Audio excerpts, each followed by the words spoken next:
Okay, we made it back to the boat. And then we just literally emptied the van into the boat. So we're gonna put this away later. But it's a beautiful sunny day, so we're going to start making our dinner in the morning time. Now, being how in southern Spain there's a lot of sun, and it's really warm here, which is a huge, very welcome change from the frozen trip we just got back from. We're going to be making some beef stew type thing in the sun oven. So we're just gonna put a bunch of things in there, let it sit in the sun, and then by tonight, it'll be so tender and so delicious.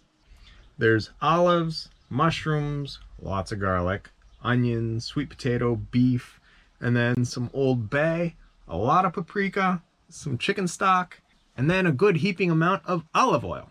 All put in there. Don't really know what that's gonna taste like, but all those things taste good. So we're gonna put this out in the sun oven and just let it sit out for the whole day. And then we'll probably be eating from this for a couple days because it's a lot of food.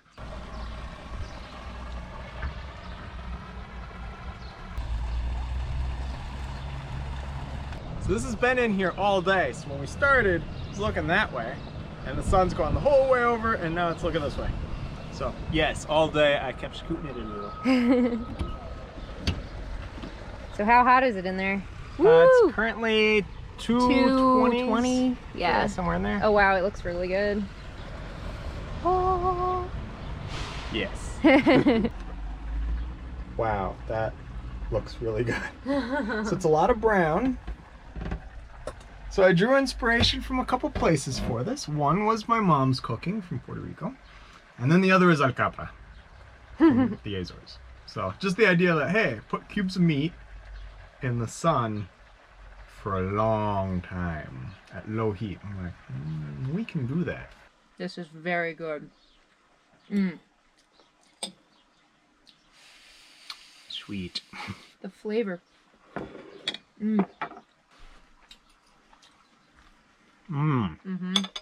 Yeah. It gets nice and cool here during the evenings, so I'm craving some hot cocoa, but we're missing two key ingredients: milk and whipped cream. Luckily, we live pretty close to the grocery store. So we have our masks and we're ready to go.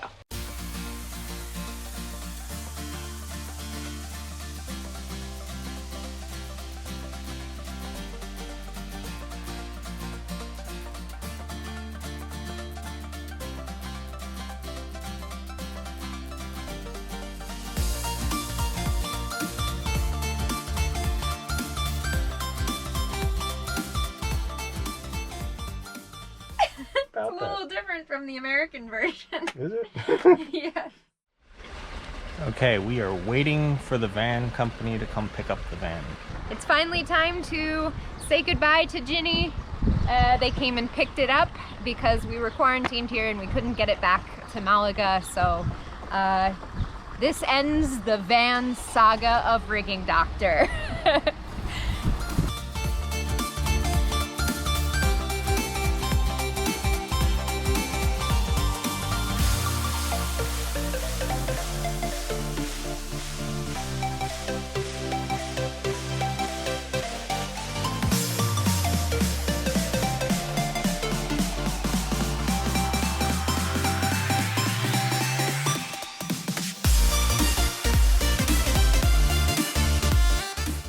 We've been invited over to a friend's boat tonight for dinner, and we're bringing our own beer, and we're excited because this is an incredible boat. But actually we're just super excited to have some social interaction and hang out with some friends tonight because it's been a long time with all the COVID crisis. You know those projects you have around the house that you'll get around to it eventually. Well, when I bought the boat in 2012, and here we are about 8 years later, I bought all these LED lights at IKEA. And I also bought these strip LED lights at IKEA in 2012. And as you can see, I've never gotten around to actually finishing installing all the lights in the boat. So I'm going to be putting these strip LED lights along these edges to light up the galley. And that way we can see what we're cooking a lot easier. Nothing like a little coronavirus lockdown to give you motivation. So you might be wondering, why IKEA lights? Like, there's so many purpose-built marine-grade LED lights that exist out there. Why not use them? And the answer is cost. When I did all these lights in the boat, like 8 years ago now, the IKEA lights cost $20 for a set of 4.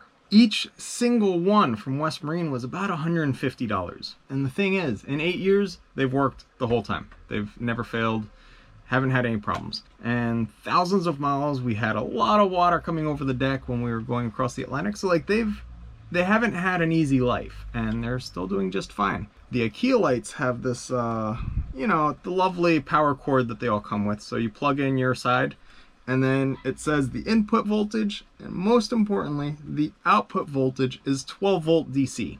So all that means is I just open this thing up, figure out which of the wires on this thing would have been the positive, and then just splice it directly into the boat's electrical system, which is 12 volt. So with that, we have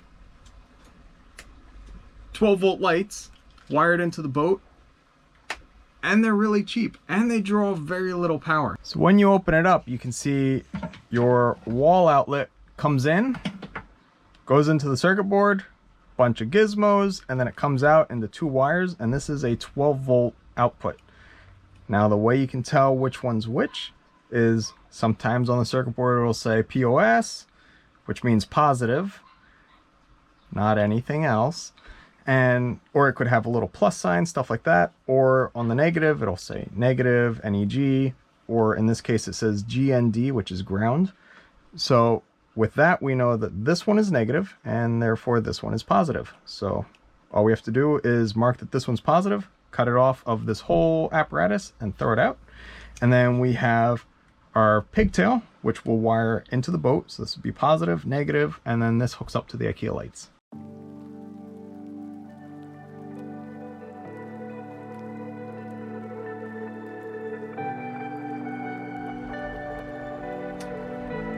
Voila! No more light. Light. So we're participating in El Marimar quiz night over the radio. Usually they do this, we say Croatia. Yeah. Usually they do this at a restaurant, but since we're... This is wisdom with Croatia? Correct again, wisdom? Yay! Yeah! We've gotten all of them Well, correct points, so yeah. far because a lot of them have to do with the countries we just traveled through.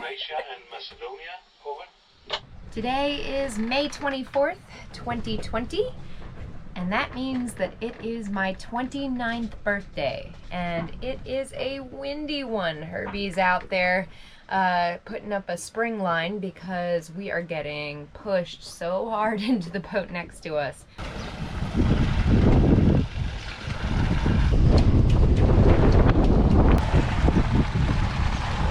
Just trying to tie it off, give it another spring line to help pull it off the water, or off the other boat. Off the water? Off the water. Fly!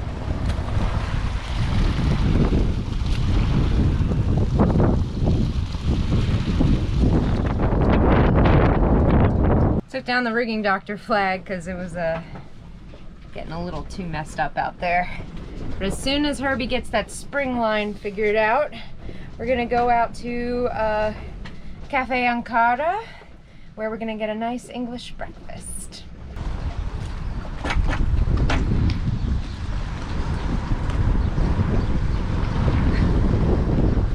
Let's get some breakfast.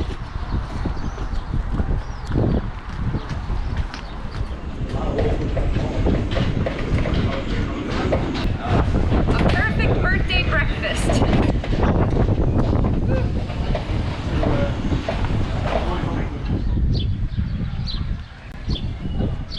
We're going out to dinner for my birthday, and I chose a place that's a Spanish tapas restaurant right across from the boat that we've never been to. I'm really excited.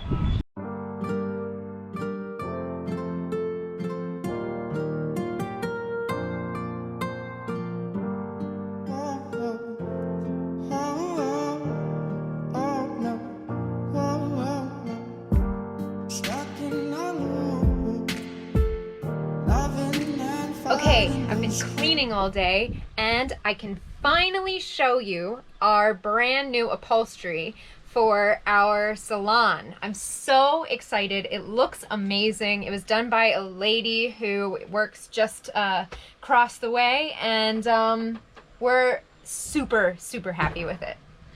We also put up our rug from Morocco. Ta-da!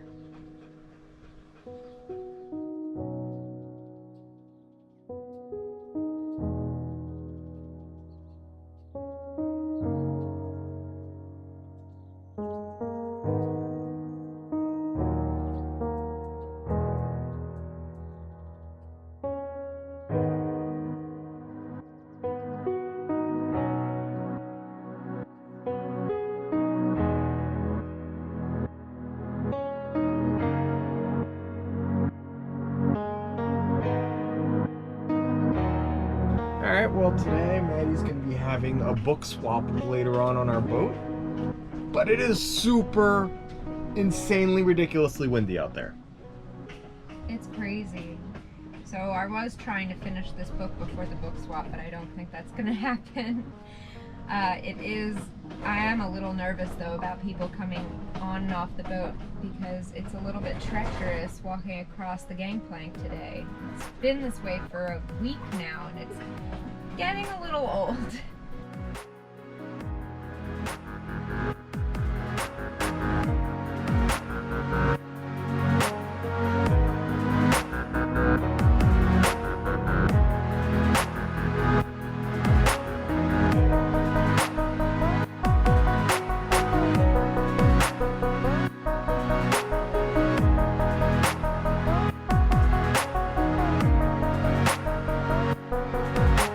As you all know, one of the things we absolutely love about cruising and coming into new places is meeting new people and making new friends. So we've had the pleasure to make friends with a great couple over the past week or so and their 3 kids, and they actually have a YouTube channel as well, Mothership Adrift. So we're gonna go over to their boat right now, introduce you guys to them, and do some fun stuff.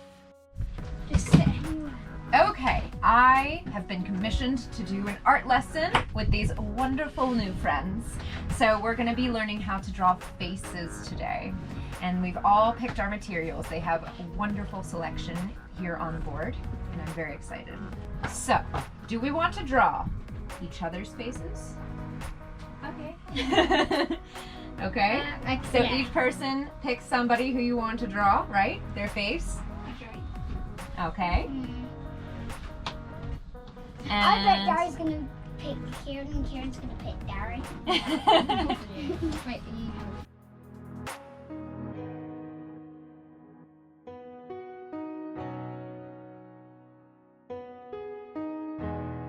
So I'm getting my hair cut. Yeah. So it's gonna have to get wet. You okay? That's with fine. that? Yeah. Yeah, definitely. Okay, ready? What are you doing?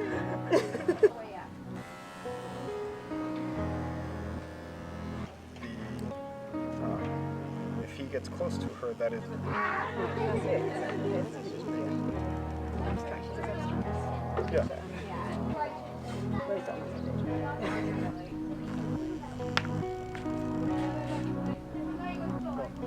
Alec, okay? Kieran did it.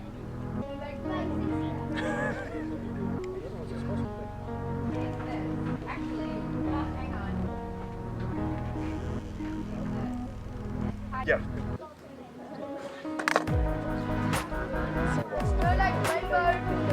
Yeah, I'm gonna get a shower tonight. Before I go into any. What color is it's like a reddish pink. Actually, that looks nice, but it's blending in a little too much. So I would add like a touch of.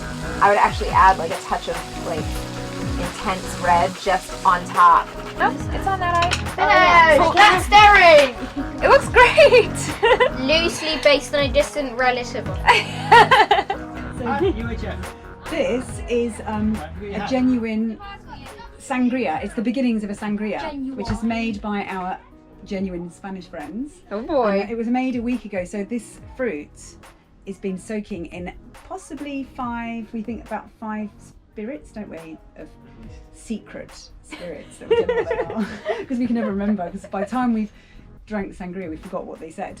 So anyway, we're going to try it with Maddie and Herby. I know, I can't wait.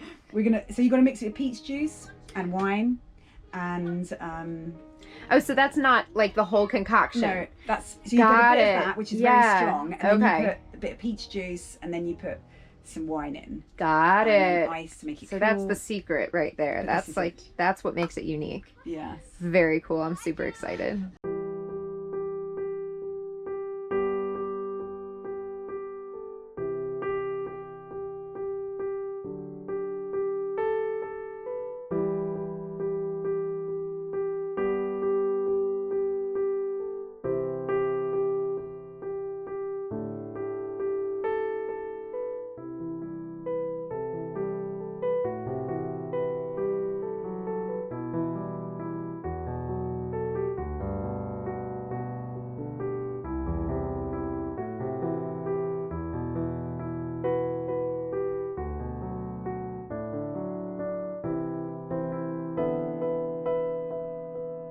Cheers! Cheers! Yes. Okay. So I'm Irenka, I'm Woody. and we've got a channel, and it's Mothership Adrift. So from the name, you can probably guess that we have kids because I'm mother, and it's a mothership. It's an Amel actually, our boat. It's a 53-foot Amel Super Marimo, and yeah, we're travelling around the world, even though we're struggling to leave Europe, but we've been travelling for 3 years, and we're hoping to go around the whole world and do a circumnavigation. I don't know how long it'll take us, but that's the plan, isn't it?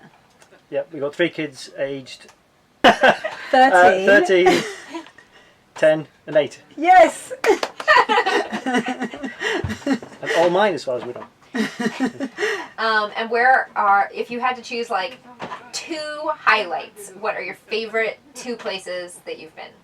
So my favourite place that I've ever been is the Aeolian Islands, and going to the active volcanoes there. That to me was a massive highlight.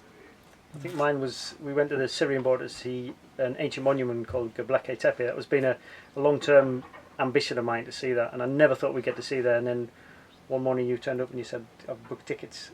Yeah. And it was a big surprise, and it was a trip of a lifetime. It was great. But it was a 25-hour bus journey. That was it wasn't those sort of tickets, it was that sort of ticket. So what was it that prompted you to begin this journey, especially with 3 young kids? 3 years ago, they were much younger, right? Right, so I've always wanted to sail, and even to sail like around the world. I've always wanted to do that since I was very young, and I suppose it was great to find someone that also thought the same, and just to go to new places, turn up on different lands. To me, that's the most exciting thing ever, and to do it by sail as well. I think that's what, just get away from it all and just do something completely different. Yeah, I think my motivation was slightly different. I've always been interested in off-grid living and autonomous living and self-sufficiency, and that's why it appealed to me, and obviously adventure. And I think cruising the way we do kind of encapsulates all of that in one neat nutshell. And how do you handle the education of your kids? Do you think they get a lot of education just from being out and about in the world, or do they get homeschooled, or do they go to different schools everywhere you go? How do you handle it? Yeah. So to homeschool the kids, to make sure the kids get their education, we do it all on the boat. We do the kind of follow a curriculum on the boat, and that we try and do that every morning. And we get books and resources from all over the place and try and keep up to date with what the other kids are doing. It is really difficult to do that, especially when you're a mum or a dad and you're their parents, and then you become their teacher, and that's quite a challenge. But we're aware that actually they're learning a lot more as well, really. I mean, from, just to travel, meeting different people and seeing different things and different experiences, and learning how to be resourceful, look after themselves. I think it's a lot of those soft skills that you don't get in formal education. Particularly mixing with lots of people from different generations, different nationalities, different languages as well. You know, there's kind of that language barrier that they've always got to get over. And the kids manage that remarkably well, I think. Don't they? Yeah, so so they're definitely learning other things without us even realising. So, you know, and learning boat skills as well, and how to sail and navigate. So yeah, there's lots of other things they learn apart from the books. What do you see for your future after you circumnavigate? Do you think you'll continue living on the boat? Have you given thought to this at all? You know, is there a house in your future? What do you think? I mean, after sailing, after getting around the world, that's our kind of mission at the end of it. I mean, we don't really know what we're going to do after that. I mean, I sometimes imagine that we might just stop somewhere and stay there, but I don't know really. It's really difficult to tell. I mean, maybe we'll go back to other places that are a bit more off the beaten track, because there'll be so much more to see, or maybe we'll be fed up of it. I think some of it depends on the kids, what they're doing and what they want to do, and we sort of depends on what we think we can do. I mean, yeah, it's almost like kind of imagine. It's kind of an open-ended adventure, really, so we haven't got any goal in mind. Maybe when we get older, we'll think about settling down, but it won't be settling down in the conventional sense. Yeah. I think we would like to continue this kind of self-sufficiency and this, you know, this autonomous off-grid sort of lifestyle. I know, because you want to build a house, don't you? I do, yeah. He wants to build a house and live it, do all the off-grid thing. But it's largely dictated by the kids, really. I'm not sure I can go through all that again, just the whole rebuild and building another house. And but, Sorry, you can go and do your... But your future lives will definitely be like inspired by. Yeah, you can't go back to normal lifestyle. living. You can never. Once a sailor, always a sailor. Yeah. I can't imagine going back to suburban living and having those sort of petty worries, you know, and. And I can't. Yeah, that's right. Materialistic. I mean, our life wasn't really completely like normal in the beginning. We didn't do the sort of jobs 9 to 5 and all that. We always worked with the kids around us, and we always worked together, didn't we? And it was always kind of all mixed up within it. I think that kind of was the very cornerstone of our relationship at the beginning. Is when Marenga was pregnant, we were both horrified that we might have to settle down into a normal life. So we made a promise to each other at that time that we would never live a conventional life and that we would sail around the world. And it took like 10 years, 12 years or something? Yeah. No, about 10 years. Yeah. It took about 10 years to get to that point, but we always had that in mind that we'd do it. Yeah. So what's the best way for people to find you and follow you? So yeah, you can find us on YouTube. You can find us on our website, which is mothershipadrift.com. You can find us on Instagram, Mothership Adrift, or Facebook. It's all the same thing. On all those sites, and we'll put the links below so you can find it.